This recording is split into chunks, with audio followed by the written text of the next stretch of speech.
àlékún ẹ̀yin tèmi ṣàlàáfíà lẹ́wà gẹ́gẹ́ bí èmi ọ̀pọ̀n bá ìtúnṣe wà lẹ́nu. Thank you for joining me. Ẹ̀yin tèmi, bí kọ́lọ̀ àtọ̀ yín ṣe rí ó ní lot to do with your health. Although àtọ̀ ó ń determine pẹ̀lú diet àti genetics.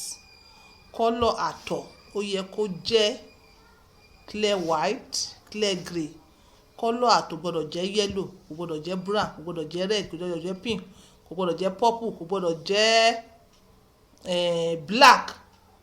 Gbogbo off color yìí kọ́lọ̀ àtọ̀ gbọ́dọ̀ jẹ́ bẹ́ẹ̀. Ẹ̀yin mọ̀ pé àtọ̀ mo ṣe sọ ń jọ̀wọ́ àwọn ó mix mọ́ àwọn enzymes, àwọn minerals, vitamins tíyàn jẹ tó ń wọnú ara wọn tó lọ ń secrete jáde through prostate gland. Ṣóyè yín, ìgbà míì tẹ́ bá rí pé kọ́lọ̀ àtọ̀ yín yellow, possibility wà pé maybe prostate infections, prostate enlargement. Yes, ìgbà míì ni mo sọ, this is how it is. Tí ó bá jẹ́ wípé stress ló ń go through àbí pé kí nǹkan kan ló jẹ́ nísìn tó jẹ́ kí àtọ̀ rẹ kó kọ́lọ̀ ká ní tó fi ní off color bí yellow, within 3 or 4 days ó máa balance through food, through omi, through nǹkan tó àwọn nǹkan gidi tó ń ṣe. Bẹ́ẹ̀ tó bá ti wá jẹ́ pé ó di lemọ́lemọ́ off color yẹn òun experience ẹ̀, ó tún wá experience something else.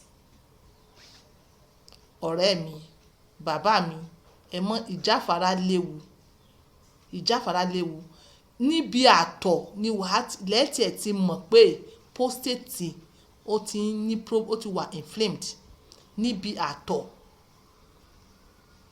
níbi àtọ̀ lẹ ti máa mọ̀ pé nǹkan tó ń jẹ́ reproduction organs yín nínú bójú yín ò bá ti lè débẹ̀, àtọ̀ yín ló máa mú off color jáde láti mọ̀ pé something is happening in your organ. Mo believe pé I understand nǹkan tí mo sọ. Then ìgbà míì èèyàn tó bá ní blood pressure, tí blood pressure yẹn ti tó high, ṣóyè yín, tí ẹ̀jẹ̀ ríru yẹn tó high, ó máa lọ mix mọ́ àtọ̀, ó máa come out ní reddish. Ìgbà míì nǹkan tó tún máa ń fa yellow àtọ̀ òun ni pé jaundice.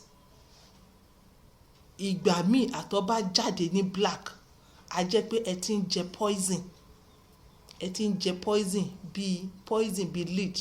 Ṣé mọ̀ pé ibi abattoir tí wọ́n ti máa ń tẹran, wọ́n sọ fún wọn pé kí wọ́n má fi táyà, kí wọ́n má fi jó ẹran.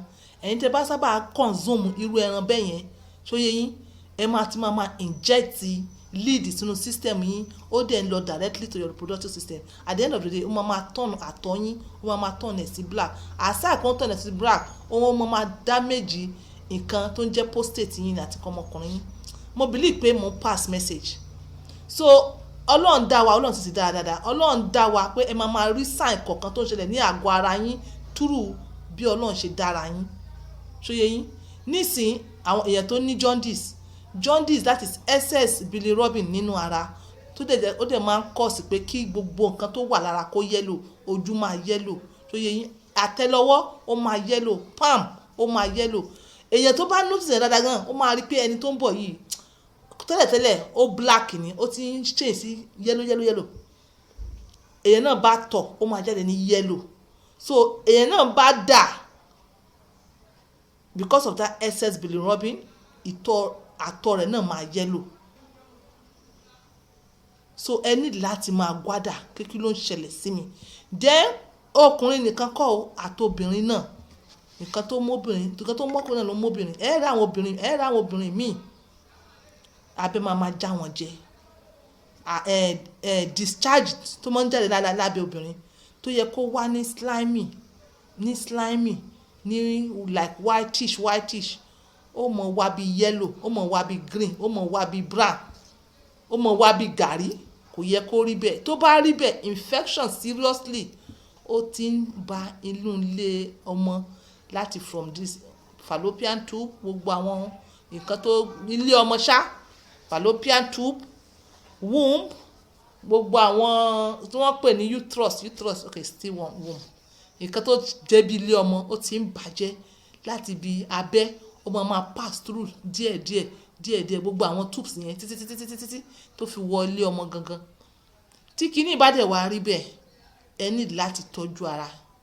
Ó lè jẹ́ mi lè sọ pé one particular infections all infections ni all STD all ló lè cause irú nǹkan báyìí láti staphylococcus gonorrhea HIV.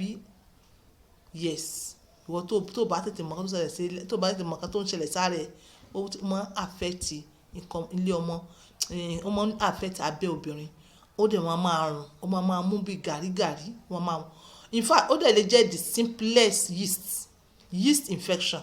So kó má dàbí ẹni pé on point ó kó wa láyà sókè. Even yeast infection ó lè jẹ́ kí ibẹ̀ yẹn kó change gbogbo texture, gbogbo good bacteria ó máa sọ di bad bacteria ni ó máa bẹ̀rẹ̀ sí ní rùn off colour.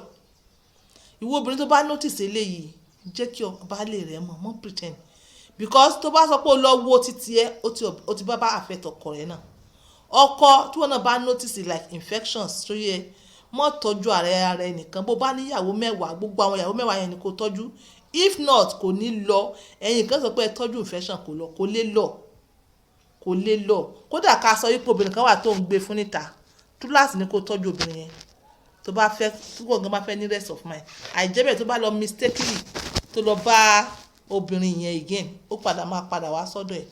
So like we are like each other's keeper. Irú obìnrin wo lè yẹn ìwọ jẹ́ tó tiẹ̀ farabalẹ̀ kó wo orú àtọ̀ tó ń jáde lábẹ́ ọkọ ẹ̀? Irú ọkùnrin wo náà ni ẹ̀yin náà jẹ́? Ẹ farabalẹ̀ kẹ́ ẹ wo orú discharge tó wà lábẹ́ ìyàwó yín. Bẹ́ẹ̀ ṣe ń para yín nìyẹn.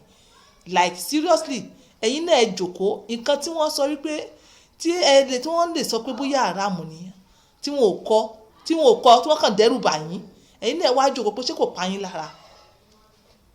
Like obìnrin ìsìn, àwọn obìnrin míì ẹ lè sọ pé kẹ́ ẹ wo abẹ́ yín wò pé irú kí wọ́n ló tẹ̀ jáde lábẹ́ mi. Ẹ̀yin míì gan ẹ tẹ̀lé wo pint yín wò, ẹ lè wò. Ẹ lè mú pint yín gan kẹ́ ẹ gbóhùn rẹ̀ pé irú off colour wo lélẹ̀. Before it's too late. Ẹ̀yin ọkùnrin náà, before it's too late. Like seriously, ẹ ń fi hypocrisy ni o tọ́lọ́run sọ, ẹ fi ń dara yín láàmú. Èmi o like dókítà ọkọ àti ìyàwó lórí abalẹ̀ mi. Ṣóyé yín bẹ́ẹ̀ yẹn? I'm seriously teacher again. This is on point by two. Then kí n tó lọ, aba wà o. Aba ó wà. Ṣóyé yín? Aba wà. Seriously, anything tẹ́ bá sọ, mo tún máa ń gbé wá. This is time for me. Like I don't need to even come. I don't need to talk about it anymore. Like seriously, àwọn èèyàn ti mọ yìí, wọ́n mọ yìí wá. Wọ́n ti mọ yìí wá, wọ́n mọ yìí wá látẹ̀yìnwá. Wọ́n ń pè ìwọ náà jórí ọ̀fẹ́ Ọlọ́run. Mọ́ dúró gbé àfikà tí èèyàn kan bá recommend. Ó bá lóde recommendation tí wọ́n tètè wọ́ ló mọ́ o. Àsìkò ń lọ. This is on point by two. Using my words for this. Bye for now.